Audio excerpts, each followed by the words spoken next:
भाषा एवं संस्कृति विभाग द्वारा 1 नवंबर को हर वर्ष पहाड़ी दिवस मनाया जाता है, जिसमें पहाड़ी बोलियों, लोक साहित्य व लोक संस्कृति को प्रोत्साहन देने के लिए विभिन्न कार्यक्रमों का आयोजन किया जाता है। इस श्रृंखला में आज गेटी थिएटर के सम्मेलन कक्ष में लेखक गोष्ठी का आयोजन किया गया। कार्यक्रम में यशपाल शर्मा, सचिव हिमाचल प्रदेश विधानसभा, बतौर मुख्य अतिथि शामिल हुए। कार्यक्रम की अध्यक्षता पद्मश्री विद्यानंद सरेक ने की। इस अवसर पर भाषा विभाग के निदेशक डॉक्टर पंकज ललित ने सभी आमंत्रित लेखकों का स्वागत किया। डॉक्टर ओम प्रकाश शर्मा ने पहाड़ी भाषा की संवर्धक हिमाचली बोलियां विषय पर शोध पत्र प्रस्तुत किया।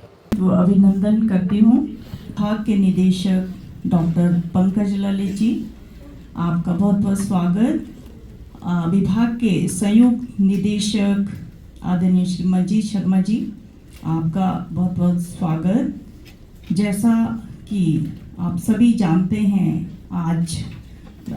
आज हम सब राज्य स्तरीय पहाड़ी दिवस समारोह के उपलक्ष्य में पहाड़ी क्षेत्रों का एकीकरण कर दिया गया, जिसके फलस्वरूप एक विशाल पहाड़ी राज्य का गठन हुआ।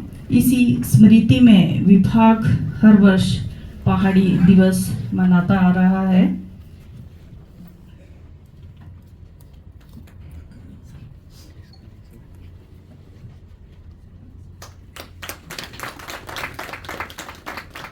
बहुत बहुत धन्यवाद। संयुक्त निदेशक श्री मंजीत शर्मा जी से मेरा विनम्र आग्रह है कि आज के अध्यक्ष पद्मश्री विद्यानंद सरेक जी को स्मृति चिन्ह भेंट कर कृपया सम्मानित करें। बहुत बहुत धन्यवाद। विभाग द्वारा राज्य स्तरीय पहाड़ी दिवस समारोह के उपलक्ष्य में ये 2 दिवसीय साहित्यिक कार्यक्रम का आयोजन किया जा रहा है। आज लेखक गोष्ठी का आयोजन किया जा रहा है, जिसमें हमारे आज के पत्र प्रस्तोता हैं डॉक्टर ओपी शर्मा जी, जो पहाड़ी भाषा की संवर्धक हिमाचली बोलियां विषय पर अपना पत्र प्रस्तुत करेंगे। इससे पहले मैं विभाग के निदेशक महोदय से विनम्र आग्रह करती हूँ कि कृपया उपस्थित मुख्य अतिथि महोदय तथा पूरे प्रदेश भर से आए सभी विद्वज्जनों का स्वागत करने के लिए कृपया मंच पर आए। लेखक गोष्ठी में हमारे बीच मुख्य अतिथि के रूप में उपस्थित आदरणीय श्री यशपाल शर्मा जी, सचिव हिमाचल विधानसभा, इस कार्यक्रम की अध्यक्षता कर रहे आदरणीय पद्मश्री श्री विद्यानंद सरेक जी, हमारे बीच पत्र प्रस्तोता के रूप में उपस्थित प्रोफेसर ओम प्रकाश शर्मा जी, और प्रदेश भर से उपस्थित सभी वरिष्ठ साहित्यकार तथा साहित्य प्रेमी। हमारे बीच के.आर. भारती जी भी उपस्थित हैं। हमने इस बार थोड़ी विविधता लाने के लिए ये प्रयास किया है कि पिछले कल, आज और अगले कल हम 3 दिन यहाँ गेटी थिएटर में ही, हमारा जो एम्फी थिएटर है, वहाँ पे हमारे विभिन्न ज़िलों से जो सांस्कृतिक दल हैं वो अपनी प्रस्तुतियाँ दे रहे हैं, ताकि हम यहाँ जो हमारे शिमला के जो स्थानीय लोग हैं, उनके साथ साथ जितने भी पर्यटक यहाँ पे शिमला में आजकल आए हुए हैं, उनको हम पहाड़ी दिवस के अवसर पर जो हमारी यहाँ की संस्कृति है, यहाँ के जो लोक नृत्य हैं, लोकगीत हैं, उनसे उनको परिचित करवा सकें। पहाड़ी दिवस, जैसा आप सब जानते हैं, हर वर्ष 1 नवंबर को हम लोग मनाते हैं। 1 नवंबर को का दिन इसलिए विशेष है कि पहाड़ी भाषा बोली जाती थी, उसको हिमाचल में शामिल किया गया, और वो उसके बाद 1971 में जब हिमाचल को पूर्ण राज्यत्व का दर्जा मिला, तो वो पूरा प्रदेश सभी बोलियों को बोलने वाला प्रदेश एक राज्य के रूप में भारतीय गणतंत्र का हिस्सा बना। पहाड़ी भाषा, जैसा हम लोग सब जानते हैं, बहुत समृद्ध भाषा है और इतनी विविधता होने के बावजूद हम देखते हैं हर एक ज़िले की अपनी बोली है। हर एक 15-20 किलोमीटर के बाद बोली में थोड़ा थोड़ा अंतर आ जाता है। एक ही ज़िले में हम लोग देखते हैं कि बोलियों में अंतर है। तो इतनी विविधता हमारे इस पहाड़ी बोली में है और इतनी समृद्धता है कि हम बहुत सारा हम देखते हैं, हमारा जो साहित्य है, चाहे लोकगीत हों, चाहे लोकोक्तियाँ हों, चाहे और भी हर बोली में अपनी विशेषताएं हैं और उसको हम लोग विभाग के स्तर पे तो है ही है, हम सब लोग मिलकर, आप सब साहित्यकार भी अपनी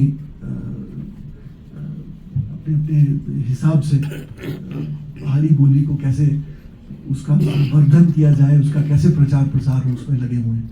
और बहुत सारा साहित्य पहाड़ी में लिखा जा रहा है प्रदेश में। हमारी अपनी पत्रिकाएं हैं पहाड़ी में। तो उससे और अब एक और बात मैं देख रहा हूँ जो आजकल वो सोशल मीडिया पे भी आजकल पहाड़ी में काफ़ी लोग, कोई इंस्टाग्राम पे, कोई दूसरे चैनल्स पे पहाड़ी में बोलने लगे हैं। तो कई न्यूज़ चैनल्स भी, एक दो न्यूज़ चैनल्स ऐसे हैं जो पहाड़ी में ही अपना काम करते हैं, जो कहीं ना कहीं हमारी पहाड़ी जो भाषा है उसको समृद्ध करने में, उसको खासकर जो युवा पीढ़ी है उसमें उसको पॉपुलराइज करने में, उसको और अधिक प्रचलित करने में मदद करती है। मैं बहुत अधिक ना कहता हुआ आप सबका एक बार फिर आज इस समारोह में, इस आयोजन में हार्दिक स्वागत करता हूँ।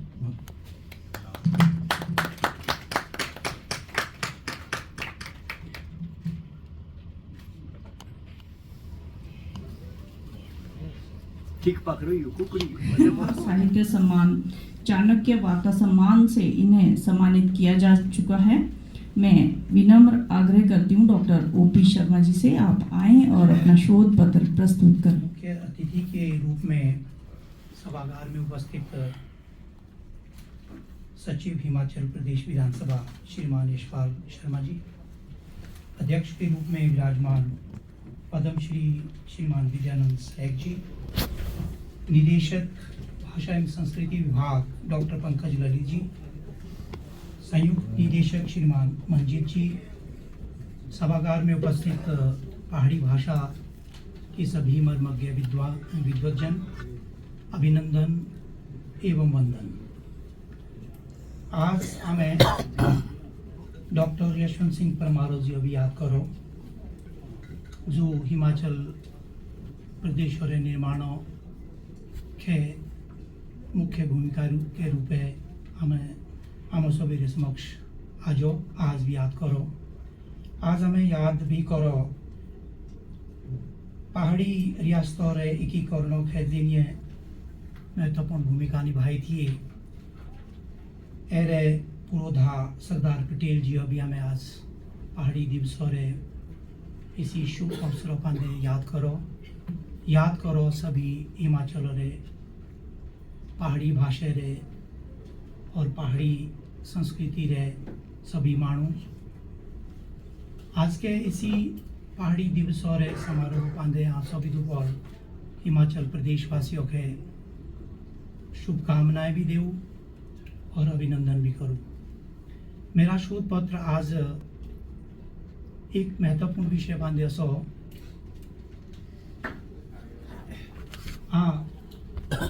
तेसी शोध पत्र यद्यपि हिंदी दाही प्रस्तुत करने का प्रयास करूला, परंतु तिंदरी भावना पाने भी हमारे पहाड़ी री भावना जो हमारे हिमाचल प्रदेश निर्माता डॉक्टर परमार जी है हमारे सामने रखे दिए, रूपरेखा रखे दिए, इसी भावना के अनुरूप विषय प्रस्तुत करने जा लगा। पहाड़ी भाषा की संवर्धक हिमाचली बोलियाँ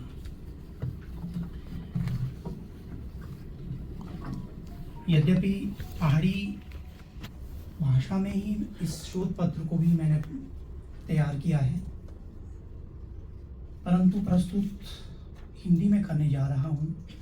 वस्तुतः 8वीं अनुसूची के लिए हमारा मार्ग प्रशस्त करने के लिए हम प्रयासरत हैं। तो मेरा मानना ये है कि शोध पत्र के माध्यम से संकेत रूप में हम कई विषय बिंदु रखेंगे, उस पर चर्चा भी करेंगे। आसान नहीं है 8वीं अनुसूची के लिए हमारा मार्ग, परंतु मुश्किल भी नहीं, ऐसा मेरा मानना है।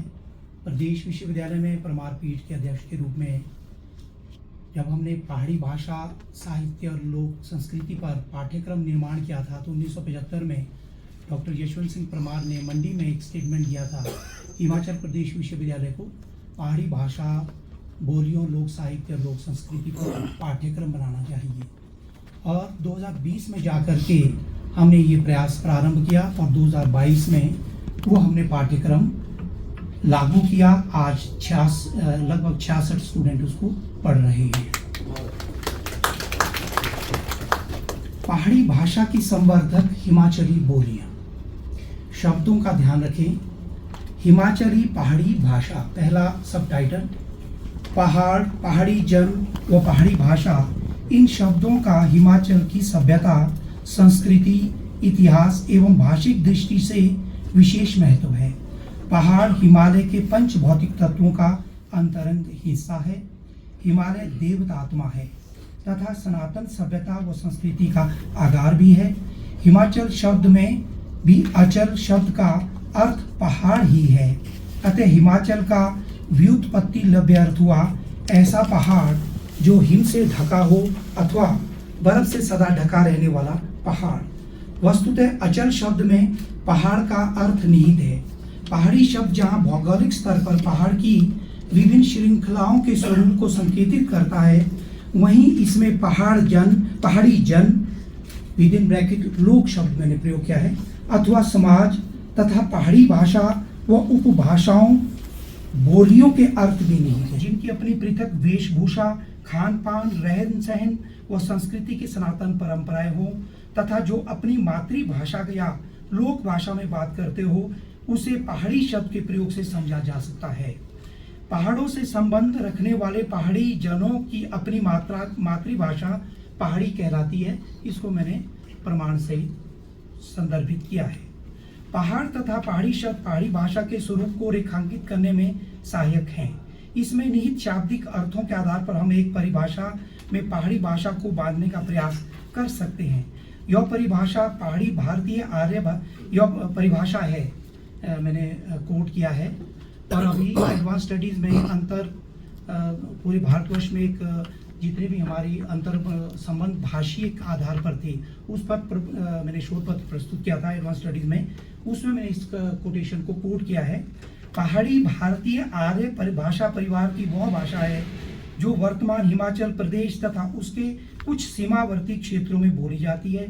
पहाड़ी भाषा को समृद्ध व पोषित करने वाली इसकी अपनी उपभाषाएं अथवा बोलियां हैं तथा इन उपभाषाओं अथवा बोलियों का अपना समृद्ध लोक साहित्य है। मातृभाषा पहाड़ी की अनेकों उपभाषाएं अथवा बोलियां हैं, जो बोलियां या उपभाषाएं या अभिभाषाएं हैं। समष्टि रूप में वो बंगाली है, तो इसका स्वरूप मैंने यहाँ देने का प्रयास किया। हिमाचल की नृवंशीय धाती पर भी कालक्रम से मातृभाषिक चरण स्थापित हुए। विभिन्न उपभाषाओं अथवा बोलियों के भाषिक परिवेश निर्मित हुए हैं। भाषाविद डॉक्टर ग्रियर्सन ने हिमालय में बोली जाने वाली भाषाओं का आर्य भाषा परिवार की भीतरी उपशाखा में रखकर इसके पूर्वी पहाड़ी, मध्य पहाड़ी तथा पश्चिमी पहाड़ी, ये 3 विभाग किए हैं। पश्चिमी पहाड़ी के अंतर्गत हिमाचली पहाड़ी भाषा के भाषिक स्वरूप को उपयुक्त पृष्ठभूमि में समझना अपेक्षित है। भाषाविद डॉक्टर ग्रियर्सन ने अपनी पुस्तक भारतीय भाषा सर्वेक्षण में जौनसारी, सिरमौरी, बघाटी, क्योंथली, सतलुज श्रेणी, कुल्लुवी, मंडियाली, चंबियाली तथा भद्रवाही, इन 9 उपभाषाओं अथवा बोलियों को एक श्रेणी में रखा है और कांगड़ी व कहलूरी को पंजाबी भाषा की उपभाषाएं बोलियां घोषित किया। हिमाचल के प्रख्यात भाषाविद डॉक्टर मौलूराम ठाकुर ने पहाड़ी भाषा व्याकरण रचकर एक भगीरथ प्रयास किया है। उन्होंने पहाड़ी भाषा व्याकरण में जौनसारी, सिरमौरी, बघाटी, क्योंतली, कुल्लुवी, मंडियाली, चंबियाली, कांगड़ी, कहलूरी अथवा बिलासपुरी एवं भद्रवाही इन 10 उपभाषाओं अथवा बोलियों का भाषिक विश्लेषण प्रस्तुत किया है। इस विश्लेषण में कांगड़ी व कहलूरी भी हिमाचली पहाड़ी की विशिष्ट इकाइयां हैं। सन 1881 की जनगणना में भाषा वैज्ञानिक आधार पर जालंधर खंड के अंतर्गत हिमाचल के भूभाग पर बसने वाले जनों ने अपनी मातृभाषा पहाड़ी लिखवाई थी। ये बड़ा महत्वपूर्ण सर्वेक्षण है जिसको मैंने यहाँ उद्धृत किया है। इसकी पृष्ठभूमि में पहाड़ी भाषा व इसके भाषा वैज्ञानिक स्वरूप विद्यमान थे। हिमाचल की जिन 10 उपभाषाओं अथवा बोलियों का भाषिक अध्ययन डॉक्टर ग्रियर्सन, डॉक्टर मोरूराम ठाकुर तथा अन्य भाषाविदों ने किया है, सन 1931 की जनगणना में इनकी संख्या 63 तक संकेतित की गई है। डॉक्टर यशवंत सिंह परमार ने अपनी पुस्तक हिमाचल प्रदेश क्षेत्र एवं भाषा में हिमाचल के जनों द्वारा बोली जाने वाली भाषा को पहाड़ी भाषा सिद्ध कर, ये शब्द बहुत महत्वपूर्ण है, रेखांकित किया है मैंने, पहाड़ी भाषा शब्द प्रयोग किया उन्होंने, सिद्ध कर इसकी बोलियों की संख्या 30 तक गिनाई है। ई क्रांति ने अपनी पुस्तक languages of the northern Himalayas में हिमाचली पहाड़ी भाषा की बोलियों का विश्लेषण प्रस्तुत किया है। भाषिक दृष्टि से पहाड़ी भाषा की बोलियों, उपभाषाओं तथा इनकी उपशाखाओं के समष्टि स्वरूप को मातृभाषा कहा जा सकता है। अतः बोलियों अथवा उपभाषाओं की समष्टि स्वरूपा पहाड़ी भाषा को हम सिद्धांततः मातृभाषा कहते हैं। हिमाचल के किसी भी गांव में पैदा हुआ बालक चाहे किसी भी बोली या उपभाषा के परिवेश में पला हो, व्यष्टि रूप में उसकी मातृभाषा उसके परिवेश की बोली या उपभाषा या विभाषा होगी और भाषा वैज्ञानिक सिद्धांत के समष्टि स्वरूप में हम पहाड़ी भाषा को उसकी मातृभाषा कह सकते हैं। डॉक्टर ग्रियर्सन ने पहाड़ी भाषा बोलियों अथवा उपभाषाओं का सर्वेक्षण भौगोलिक आधार पर किया था। ये बड़ा महत्वपूर्ण पॉइंट है। परंतु भाषिक सिद्धांतों के सिद्धांतकारों के विश्लेषण के अनुरूप हिमाचल में बोली जाने वाली भाषा को हम हिमाचली पहाड़ी भाषा के स्वरूप में सहज ही समझ सकते हैं। इस नामकरण में डॉक्टर ग्रियर्सन द्वारा स्तरित पश्चिमी पहाड़ी की कश्मीरी और डोगरी से हमने भौगोलिक आधार पे हिमाचली पहाड़ी को अलग रेखांकित करना, तो हिमाचली भौगोलिक स्वरूप, पहाड़ी हमारा भाषिक स्वरूप। संदर्भ में भाषाविदों के विभिन्न मत। डॉक्टर ग्रियर्सन पहाड़ी भाषा की उत्पत्ति खश, दर्द, पैशाची से मानते हैं। खशों के लिए विद्वानों ने दूसरा नाम दरद दिया है जो संस्कृत से प्रसूत है। कश्मीर से उत्तर दिशा के क्षेत्र खशों के मूल स्थान माने जाते हैं।